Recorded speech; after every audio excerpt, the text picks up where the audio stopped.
Hello, you're listening to a preview of a premium episode of Blocked and Reported. Today, what happens when Bluesky gets mad at Jamelle Bouie? Really mad for really crazy reasons. If you want to hear the whole thing, go to blockedandreported.org and become a premium subscriber. Either way, hope you enjoy the preview.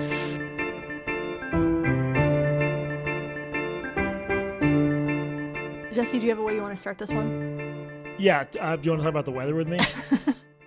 All right, let's do weather talk. How's your weather? It's really warm here. And in like inland from where I am in California, it's like in the 90s. I know we're not supposed to like point to one weather thing and be like, that's global warming, but this is global warming, right? You tell me. You're the environmental reporter. No, you can't point to one weather thing and say that's global warming. Yes, you can. You can't. It's trends over time. What time. if it affects me personally? No, this is what you are experiencing is a high ridge. Does climate change make high ridges more likely? I don't know. What's a high ridge? I don't know. It's a weather term. I saw it on Twitter. I know that there's a heat dome parked over the Sierras. Yeah. They'd really like to talk about like geography and weather out here. And I also know this because it's affected me personally by affecting the just obliterating the snowpack. Yeah. So do you guys have it up where you are? It's not, well, it's definitely kind of warm here. Like it's in the high 50s today, but the snowpack up here. So I have this maybe like 10 times a day. I will look at the cameras up on, nope, never. I've actually, the only time I have ever seen porn in my life was at Hump Festival. At my former boss's pornography festival. My former boss's pornography festival. It's just a great phrase. It seems like an HR violation. And yet, no, I look at the webcam at Hurricane Ridge, which is it's a mountain in the Olympics. I just look at the snowpack over and over all day, and it's all gone. Yeah, it's just grass. It's sad. It's very sad. Yeah. There's these parts of the Sierra where like there's still time for more storms, but like there are these parts that are often covered. There's no base, and parts that are often covered in snow like well into April, if not later, and it's just been destroyed. So picked a hell of a year to come out here. It is strange. Yeah, when we were driving across the country. And when was that? February. It was just no snow. Like Montana was absolutely clear of snow. We got a little bit in South Dakota, but otherwise it was just nothing. And it's been, I think they had one good weekend of skiing out here, which was last weekend. And then it just like started raining. So have you also noticed that weather, like things like heat dome, atmospheric river, these terms that I don't think existed like 20 years ago. I don't know. They're mainstream. Maybe they're mainstream. Maybe they didn't. Or invented.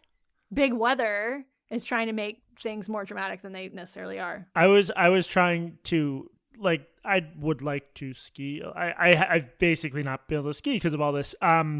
Is Crystal Mountain good? Should I go there? Do you want to go to Crystal Mountain with me and Moose? Yeah. Does Moose ski or snowboard? Moose can't go to Crystal, unfortunately. The only dog skiing in the area is White Pass, but sorry. The only dog skiing? Yes, is White Pass. Now I have to. White Pass dog skiing image. It's just on the Nordic trails. So after, like, when they're about to close for like an hour at the end of the day, you can take your dog on the groom trails. The one other like important outdoor update I wanted to give is, well, this was like weeks ago now. I went snowshoeing for the first time. It's so awesome. Oh yeah. Why didn't I do that already? Yeah. Do you snowshoe a lot? Do you have snowshoes? No, I don't. I have we do some skiing, but no, I don't snowshoe. Okay. Well. And we do some walking in the snow. But not in snowshoes. Not in snowshoes.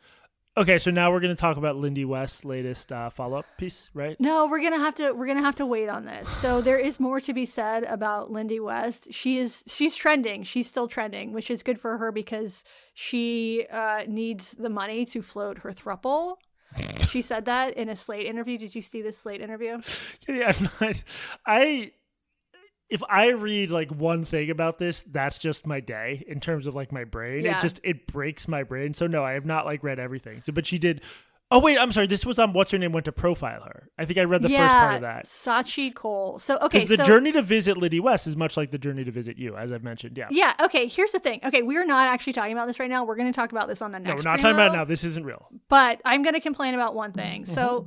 Let me just read you the top of this Slate piece by Sachi Cole. If you read this, I get to read just a very quick thing as No. a preview for? Yes. No. You go first. You go first. Lindy West, How Not To Guide to Polyamory, and a long career of shaming herself online.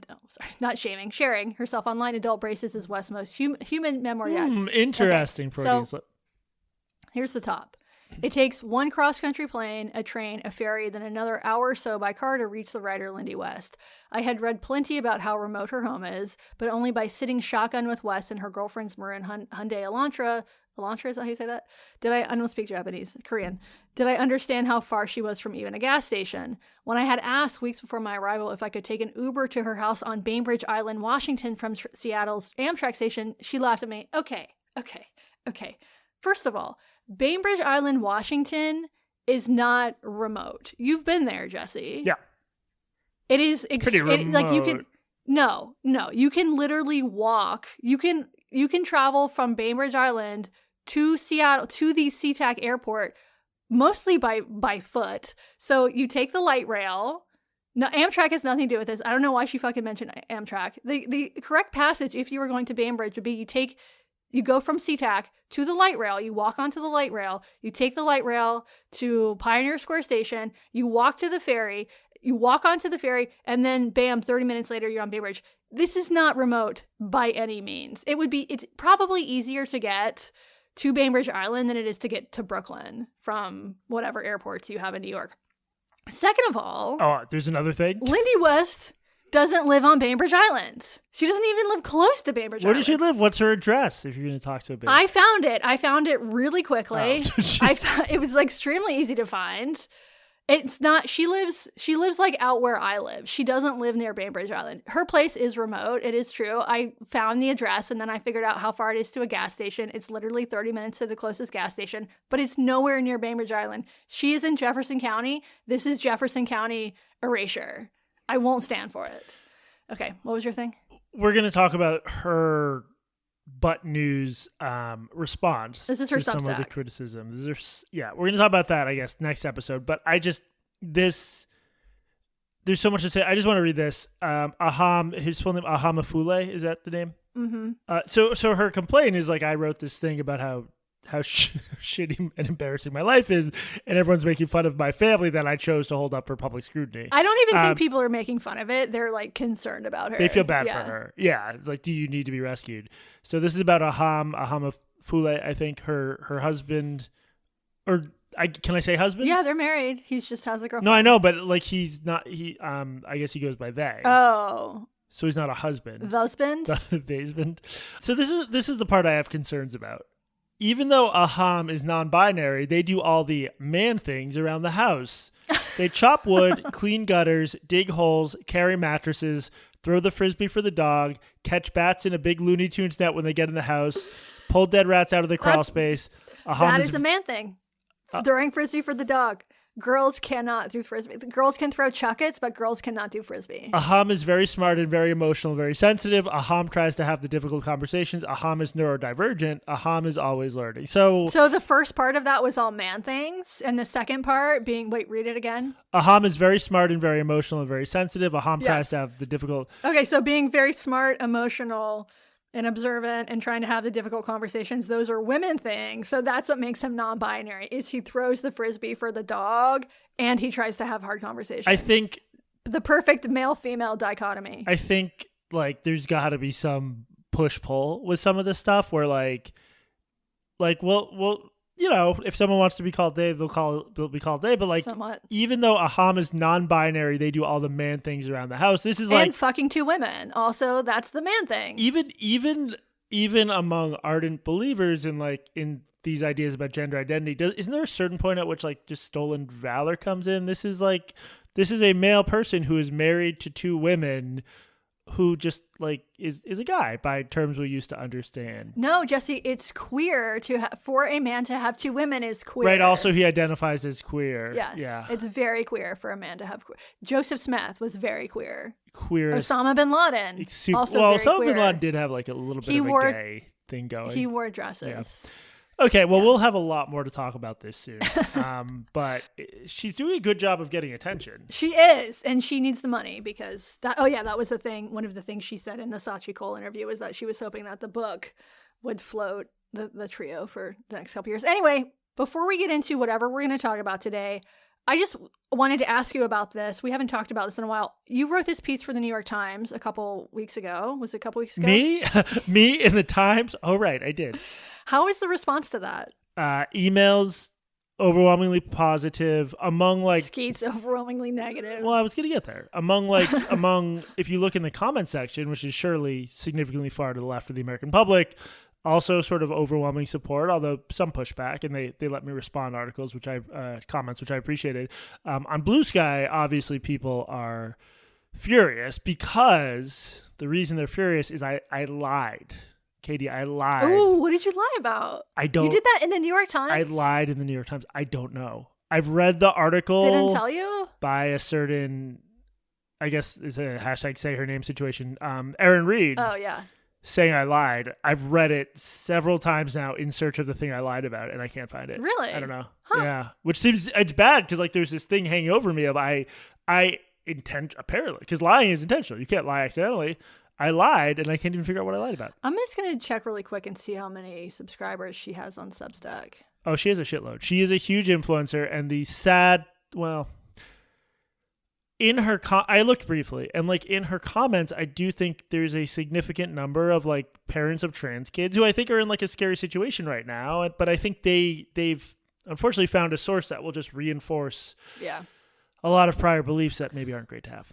Over 131,000 subscribers. She's very successful on there. On Substack, which means that presumably over 131,000 people, because I'm sure everyone who subscribes reads everything that Erin Reed writes. They know I'm a liar. Think that you're a liar. They know you're a liar. Well, the other thing was, what was interesting is the point of my article was that these big science-y professional organizations are influenced by politics. Sure. And you can't necessarily trust them. Her response was that in citing some of these big professional organizations that have changed their stance on this, I failed to account for the fact that they're influenced by politics. Just in the other direction. So her argument is literally you can't trust these organizations because they're influenced by politics. My argument is you can't trust these organizations because they're influenced by politics, but I'm a liar. So it's tricky. Got it. Okay. Well, I'm glad that finally someone called you out. Yeah, finally. I saw that there was some New York Times also did some reporting on this, not an opinion piece. Jeremy Peters wrote an article that was about something similar. Is this correct? This was a meeting with Dr. Oz that I mean, I'm not trying to be that guy, but I had heard about it. And I was like briefly like, should I do some reporting on this? For various reasons, it didn't come up. And I'm glad I didn't because I obviously would have been beat by the New York Times. But yeah, Dr. Oz summoned, I guess summon's the right word. Oz summoned a bunch of like representatives of these major medical groups. He called them from behind his curtain. Exactly. To talk about youth gender medicine. And I mean, the sense I got is like sort of to try to pressure them to, I mean, I don't know how you could describe it other than pressure. Like the head of, or he's not head of, he's head of sorry, I was briefly mixing him up with RFK Jr. Different TV stars. So yeah, I mean, you have the administrator for the Centers for Medicaid, works under HHS, under RFK Jr. I'm not sure how to interpret this other than the administration sort of trying to pressure these medical organizations, into taking a different stance on this stuff. But I think this is so hopelessly politicized, and was also hopelessly politicized under Biden. So it's like, it's all really bad. But yeah, so that was the Times just report on that. Okay, so I have not read Jeremy Peters' article, but I saw Benjamin Ryan tweeting screenshots of Michael Hobbs skeeting angrily about this piece. Hobbs writes, "Weird how every journalist writing scare quotes balanced feature stories on this issue turns out to be a deranged conspiracist and ideologue the second you hear them speak off the cuff." I find this infuriating because like if there's one thing Michael Hobbs is known for, it's he refuses to ever engage with his critics in any meaningful way. I would kill for a situation. I wouldn't kill for it. I would appreciate a situation where Michael Hobbs, who's like actually extremely influential. He's an incredibly successful podcaster, and his words at one point carried weight on this stuff. We're going to talk a little bit about Bluesky soon, so I think it's getting more and more echo chambery. But I would love Michael Hobbs to have to answer like basic questions about his work on this and really his work on sort of weight and obesity, which is has been heavily criticized. We'll include a link to the show notes. But I mean, it's just crazy how anyone who reports on any of this stuff in anything but an orthodox trans activist group way, they're a liar, they're delusional, they're crazy. The thing he called Jeremy Peters a conspiracy theorist for was basically saying that, like, in terms of the stuff that gets published in journals, there's a bias toward publishing stuff that makes youth gender medicine look good. I don't see how anybody could deny that at this point. Like, if you just not just because of the political issues, but because, like, stuff that says a treatment works, I think is on balance more likely to get published. But for Michael Hobbs to say that, you know, people come off bad when they speak off the cuff. Anyway, this is a good coincidence because unfortunately today is a Bluesky story. Oh, all right. We're doing Jamelle. I'm going to pronounce it correctly every time. 100% of the I don't. This is not like, I know you're not good at names. I'm not good at names either, but this is not a complicated name to pronounce. How many people do you know named Jamelle and not Jamal? I would go back to also, what you mispronounce our actual real life friend Camille Foster's name. You mispronounce Camille. it. Yeah, you mispronounce it on a regular basis. Your inability to pronounce Jamelle Bouie's name, it would go back to that critique Freddie DeBoer leveled at you. About you being racist, just to be clear. I'm going to declare this. Everyone can quote me on this. This is our last story about Bluesky forever, probably, unless something juicy comes up. Because I'm having... And that's a promise. But yeah, so every time I log on to there, it's just like a little bit more sealed off from reality. And I mean, Michael Hobbs is an example. But yeah, our story today is about Jamelle, or as you would call him, Jamelle Bouie. Jamelle? No, I call him Jamelle. Yeah. Okay, so what happened? Well, let me just... Slight preamble. I've noticed...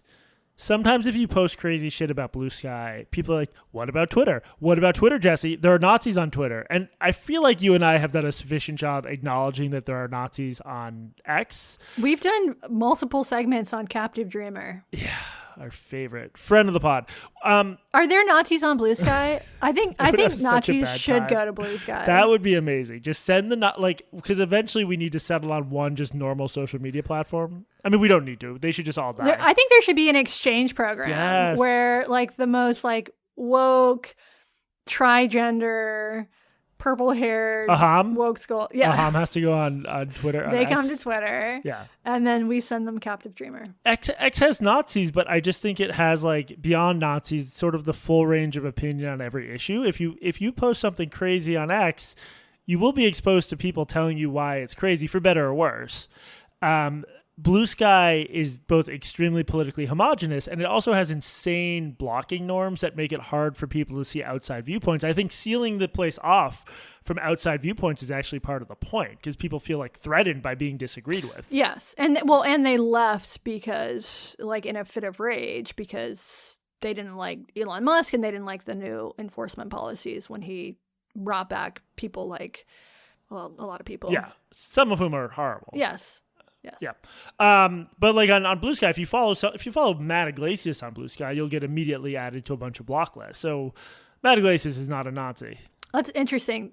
That Matt Iglesias is like or Jesse Singal, like you guys are like considered like the far right problematic on Bluesky, whereas you're basically like milquetoast cucks in like the real world. Yeah. I just think the site, like the way the site Bluesky is built, it really actively disincentivizes any engagement with anyone who isn't like, you know, Michael Hobbs or Aaron Reed. Mm-hmm. Yeah. Okay. So what are people mad at Jamelle Bouie about? So, well, first give people a refresher on who Jamelle Bouie is for those of us who don't read the Times. That's it. That's all you're getting. If you want to hear the whole thing, go to blocktoreported.org and become a premium subscriber. All sorts of perks, best deal in media, etc. Hope you enjoyed the preview. Bye.